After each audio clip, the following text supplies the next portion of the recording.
Van आकृति के अंतर्गत प्रश्न क्रमांक 3 को हम देखते हैं। ये ध्यान से देखिए, आकृति बनी हुई है, वृत्त है, ये चतुर्भुज है और यहाँ एक ये त्रिभुज है। तो प्रश्न हमारा इस आकृति से संबंधित प्रश्न है। देखिए, सिर्फ त्रिभुज व चतुर्भुज में स्थित समान अंक कौन सा है। प्रश्न है कि सिर्फ त्रिभुज और चतुर्भुज में स्थित समान अंक कौन सा है, अर्थात इस आकृति में त्रिभुज और चतुर्भुज में दोनों में समान अंक कौन सा है। तो आकृति को हमें ध्यान से देखना है। यहाँ उत्तर पर्याय है, देखिए 5 है, 1 है, 8 है, 4 है। 5 तो 5 ये जो है ये आयत चतुर्भुज में भी है, त्रिभुज में भी है और चतुर्भुज में है। तो ध्यान से देखिए, आकृति को ध्यान से देखने पे पता चलता है कि इस अंक 1 जो है ये चतुर्भुज में भी है और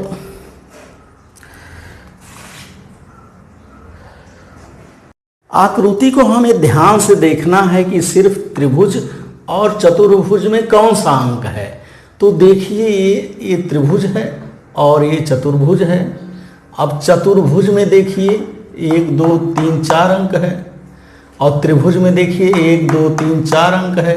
और एक जो ये ऐसा अंक है कि जो देखिए चतुर्भुज में भी है और त्रिभुज में है, वृत्त में नहीं है। 5 वृत्त में भी है, 3 वृत्त में भी है, 8 वृत्त में भी है, 6 जो है ये केवल चतुर्भुज में है और ये 4 जो है ये केवल चतुर्भुज में है और 6 जो है ये अंक केवल त्रिभुज में है।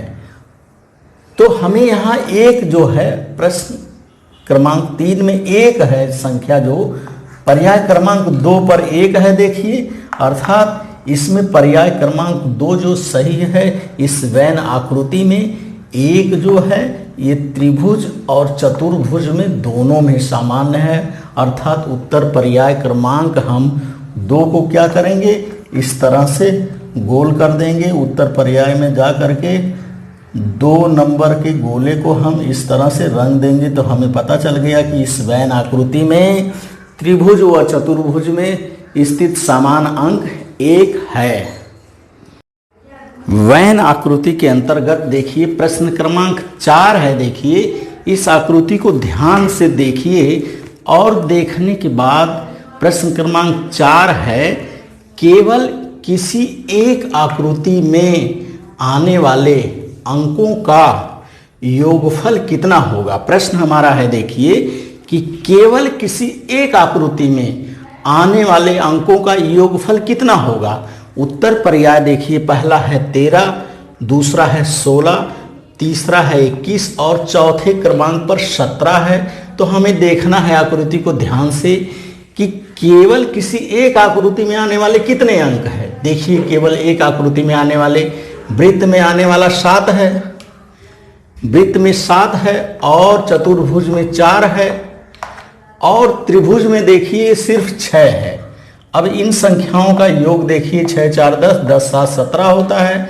अर्थात पर्याय क्रमांक 4 जो है ये सही उत्तर है।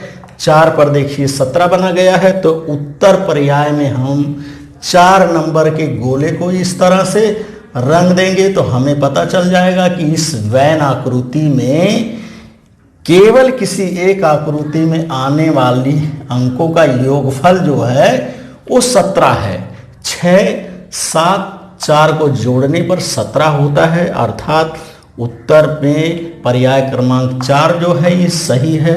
तो उत्तर पत्रिका में हम पर्याय क्रमांक 4 के गोले को रंग देंगे। तो इस तरह से हमें वैन आकृतियों को ध्यान से देखना है और प्रश्नों को ध्यान से पढ़ करके उसके उत्तर को हमें लिखना है। वैन आकृति में देखिए अगला सवाल है बच्चों, वैन आकृति को ध्यान से देखिए।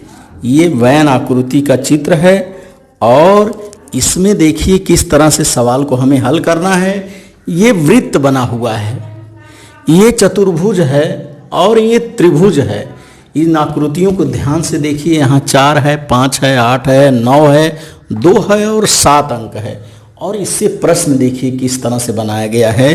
सिर्फ त्रिभुज में रहने वाला अंक कौन सा है? प्रश्न है सिर्फ त्रिभुज में रहने वाला अंक कौन सा है? तो हमें करना क्या है, आकृति को ध्यान से देखना है। ये वृत्त में 4 है सिर्फ, और देखिए यहाँ आयत में, चतुर्भुज में 7 है, और सिर्फ त्रिभुज में देखिए यहाँ 2 अंक दिया गया है। अर्थात अब पर्याय क्रमांक पर देखते हैं, पहले पर्याय पे 8 है, दूसरे पे 9 है, तीसरे पे 2 है और चौथा पर्याय 5 है। इन 4 पर्यायों में से कोई एक उत्तर सही है।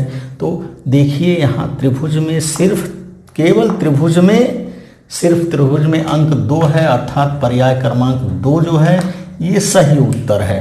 तो उत्तर पत्रिका में हम पर्याय क्रमांक 2 के गोले को इस तरह से रंग देंगे तो हमें पता चल गया कि इस वैन आकृति में सिर्फ त्रिभुज में रहने वाला अंक जो है वो 2 है।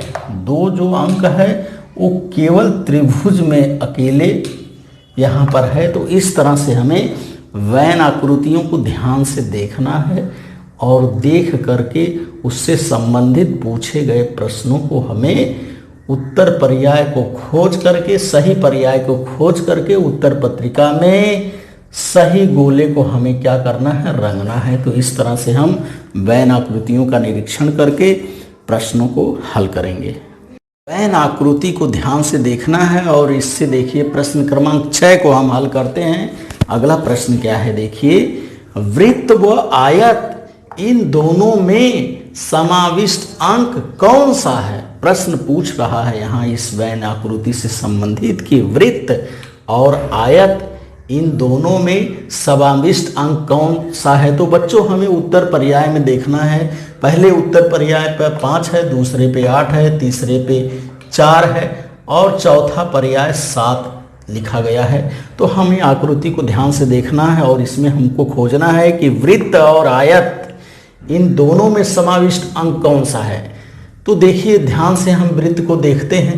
वृत्त में 4 है, 5 है, 8 है। तो ये 4 जो केवल वृत्त में है, 8 अंक जो है ये त्रिभुज में भी है, आयत में भी है और वृत्त में भी है। ये 7 जो है केवल ये चतुर्भुज में है, आयत में है, और ये जो अंक 2 जो है ये केवल त्रिभुज में है, इसकी जानकारी है हमें। और ये 5 अंक जो है ये देखिए आयत में भी है और वृत्त में भी है। अर्थात अंक 5 जो है ये इसका सही उत्तर है कि वृत्त व आयत इन दोनों में अंक 5 जो है ये समाविष्ट है। तो उत्तर पर्याय क्रमांक जो पहला है ये इसका सही उत्तर है।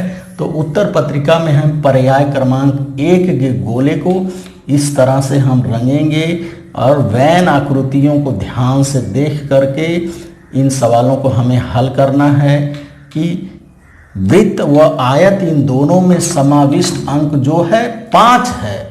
तो 5 है उत्तर पत्रिका में हमें पर्याय क्रमांक 1 के गोले को इस तरह से रंगना है।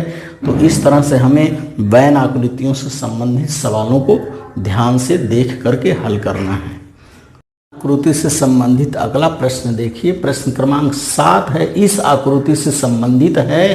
प्रश्न है त्रिभुज में कितने अंक हैं? प्रश्न है फिर से देखिए, त्रिभुज में कितने अंक हैं? तो हमें क्या करना है, इस वैन आकृति को ध्यान से देखना है और त्रिभुज में पूछा है कि इस त्रिभुज में कितने अंक हैं। कितने अर्थात इन्होंने संख्या यहाँ पूछा है कि त्रिभुज में कितने अंक हैं। तो अंकों की संख्या हम ध्यान से देखते हैं, 1 2 3, ये तीनों अंक जो हैं 8 है, 9 है और 2 है।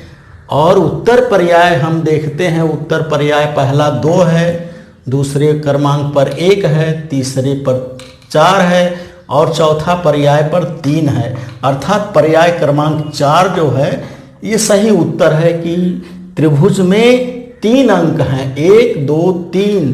तो उत्तर पत्रिका में हम पर्याय क्रमांक 4 को इस तरह से 4 नंबर के गोले को हम इस तरह से रंग देंगे तो हमें पता चल गया कि इस वैन आकृति में त्रिभुज में 3 अंक हैं।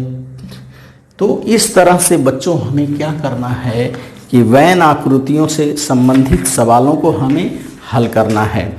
वृत्त, त्रिभुज, आयत, वर्ग जैसी आकृतियां एक दूसरे में समाविष्ट रहती हैं।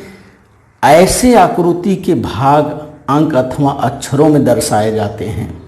तो अच्छी आकृति का हमें क्या करना है, अच्छे से निरीक्षण करना है, करके आकृति पर आधारित प्रश्नों को लिखना है। तो आप इस वीडियो के माध्यम से वैन आकृतियों का अध्ययन प्राप्त करिए और वैन आकृतियों से आने वाले सवालों को ध्यान से आकृतियों को देख करके हल करिए, उनके उत्तर को लिखिए। और मेरे आगे आने वाले वीडियो के लिए आप मेरे इस चैनल को लाइक करें, सब्सक्राइब करें, बेल आइकन को दबाएं। धन्यवाद सभी को।